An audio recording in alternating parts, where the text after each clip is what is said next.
Okay, hi. So today we're going to be talking about my Fantasy TBR.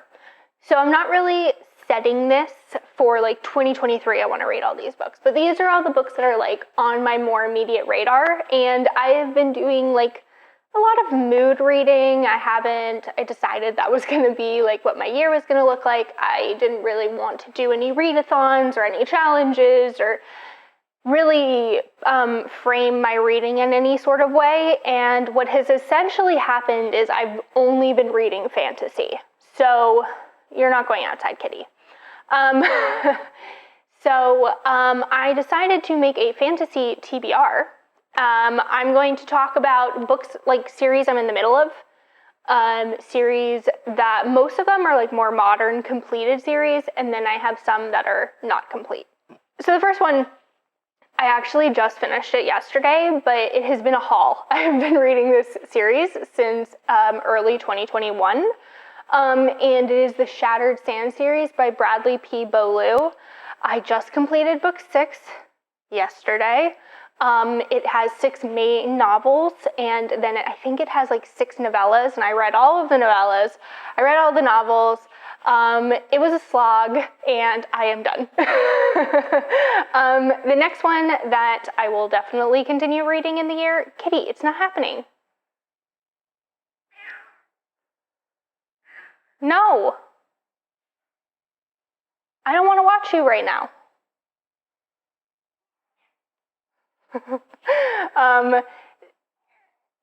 Okay, the next one I'm going to be continuing is Realm of the Elderling by Robin Hobb. I have been reading this since, I want to say like late summer of last year. I'm reading it with Mariana at Mariana Moss Books.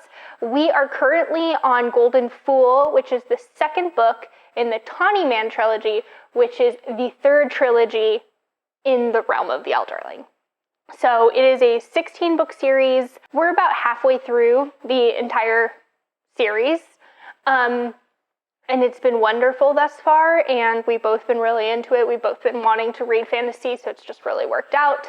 And I just love it. I just love it so much. And I know that a lot of the people I interact with in the bookish community are more of like literary fiction readers, but I would just recommend those literary fiction readers to try The Realm of the Elderling, because it fits like the same vein. It's so character focused, but you get to spend like really long periods of time with characters, watching character dynamics, really getting to know them, and you still have the fantastical elements of the world. And yeah, it's just great. This isn't a review. So moving on. The next one, technically not a series, but in the same universe. I, again, with Mariana a few years ago, read The Lord of the Rings, and I have yet to read The Hobbit, and so I do want to read that, and that is on my radar for this year. So the first series I have not started yet, although I guess this is kind of a continuation, but that's okay. That is The Second Era Mistborn by Brandon Sanderson. I've read the first era twice, and then the fourth book in the second era came out end of last year, and I know it's not as beloved as the first series, and actually all the books are like about half the size, but I'm excited to give it a shot, and I just got the first audiobook through my library, so I should be starting that this month. Okay, the next one is The Faithful and the Fallen series by John Gwynne, and the first book is Malice. There are 4 books in the series. They're all pretty like chonky. And I honestly don't know what this is about, and it just kind of, anytime I've heard it described, it kind of just sounds like basic fantasy.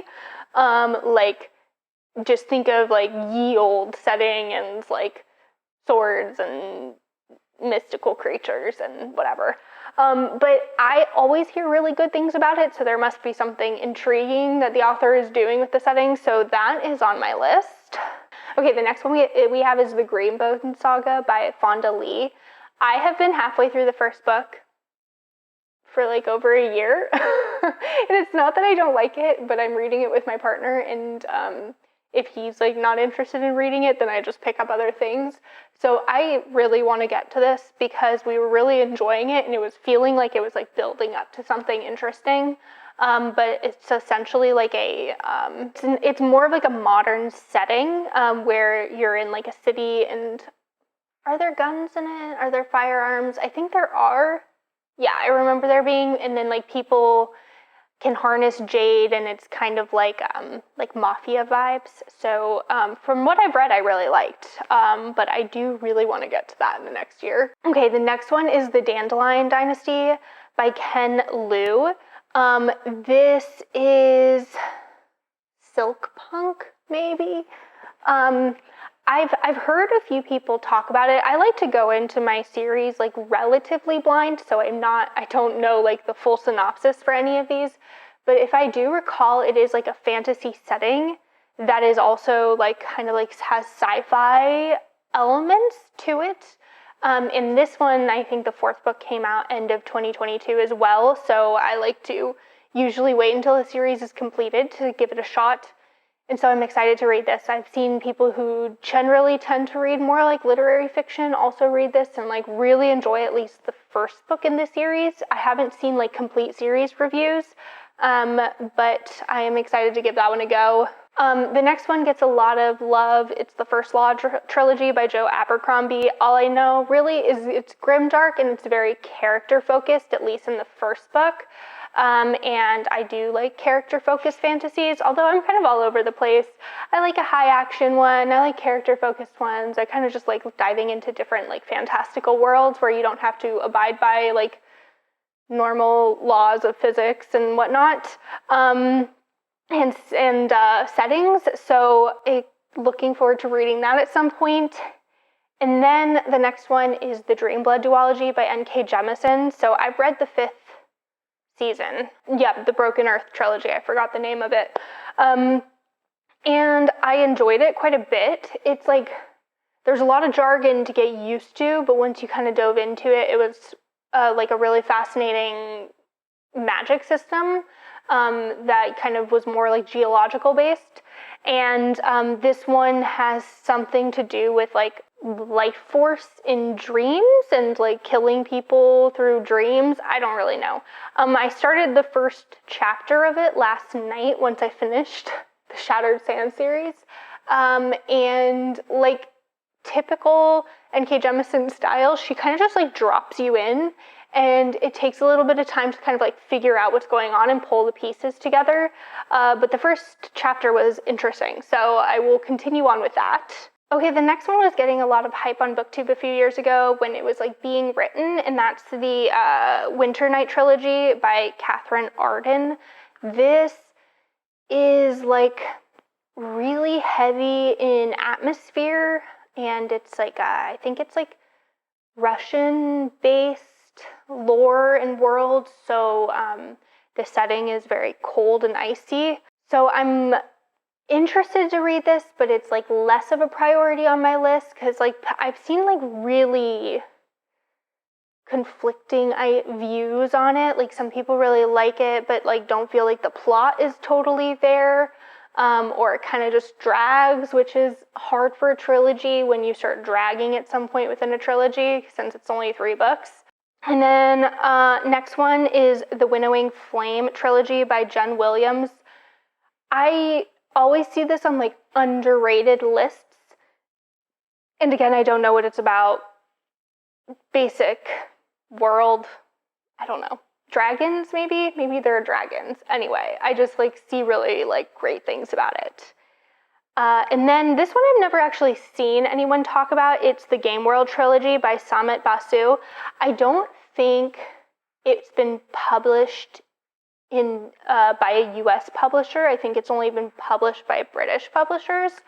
And it is based on like the world is based in Indian mythology and lore, and I don't really, again, know what it's about, but I was interested in seeing a fantasy world that is not like ye olde English, because although I don't mind that setting, and I think really great things can be done in that setting, like the realm of the elderling. I do like to see other life breathed into the fantasy world. So yeah, I think that's the last one on my list that's completed.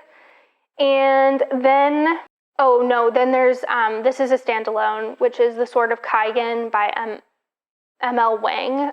This is self-pubbed. From what I remember of what I was told about this series, or this book, it like everything kind of happens that you would expect the end of a fantasy series to be like at like the halfway point, and then after that it's like dealing with all of the things that have happened, which is a perspective I haven't seen in fantasy. So I'm interested in reading that. I just got it on my Kindle recently because it was 99 cents. It was on sale. So yeah, looking forward to that one, like all of these. And then I have a few indies. I don't actually remember if these series are completed, but the first one is The Ashes of Averin by Thiago Abdallah. Again, don't know what it's about, but I've heard really good things about it across like different indie fantasy reader channels, I guess. That was a weird way of saying that. And I think it's going to be 4 books. Books 1 and 2 are out, and when I looked on Goodreads, it said books 3 and 4 were supposed to come out in 2023. Maybe the author has just had this written for a while. And then Gunmetal Gods by Zamil Akhtar. I don't think this one's completed, but I think there are like at least 3 of the books out as well. And then one that I want to read is The Cradle of Sea and Soil by Bernie Anaz Paz. This is just the first book has come out. It came out in 2019.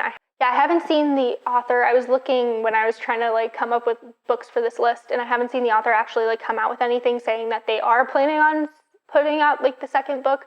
But like the cover really got me, and like I'm just interested. But anyway, that's my list of fantasy. I'm not going to get to all of them in 2023, but these are just the ones on my radar that I'm like looking to read. So let me know which ones you've read and liked or think I should pass on. And that is all I got. So until next time, happy reading.